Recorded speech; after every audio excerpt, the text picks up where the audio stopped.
ഏറ്റവും നാഗരികമായിട്ട് ഒരു ജനാധിപത്യത്തിൽ ആളുകൾ പെരുമാറേണ്ട ഒരു സ്ഥലമാണ് നമ്മുടെ നിയമസഭ, ലോക്സഭ, രാജ്യസഭ.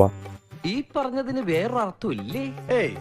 അങ്ങനെ പ്രത്യേകിച്ച് അർത്ഥമൊന്നും. ആ ക്ഷേത്രങ്ങളിൽ പോലും അത്തരത്തിലുള്ള ആലയങ്ങളിൽ പോലും ബെഞ്ചിന്റെ പുറത്ത് കയറി മുണ്ട് മടക്കി കുത്തി ശരീരത്തിന്റെ ഉള്ളിലുള്ളതെല്ലാം വെളിയിൽ കാണിച്ച് ഒരു റീ എൻട്രിക്ക് ശ്രമിക്കുമ്പോ ആരംഭത്തിൽ അപമാനം.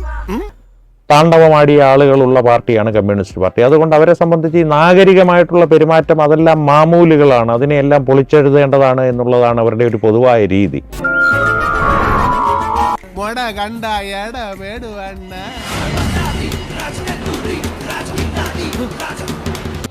ഈ അസഭ്യം അവർക്ക് പറയാം, അവർക്ക് കേൾക്കുമ്പോൾ അവർക്ക് അത്ര സഹിഷ്ണുത കാണിക്കാറില്ല. അവർ പറയുമ്പോൾ അതൊരു ഭാഷയാണ്. അതിനിപ്പോ എന്താ ആലോചിക്കാനിരിക്കണേ? അതിനാർക്കാ അവിടെ അഭിപ്രായ വ്യത്യാസമുള്ളത്?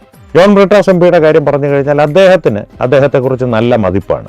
മറ്റാർക്കും ഇല്ലെങ്കിൽ പോലും ജോൺ ബ്രിട്ടാസിന് നല്ല മതിപ്പാണ്. നീ ഇത്രല്ലേ കണ്ടോളൂ, അങ്ങോട്ടൊന്ന് നോക്കിയേ. Sir, the review petition, your amma.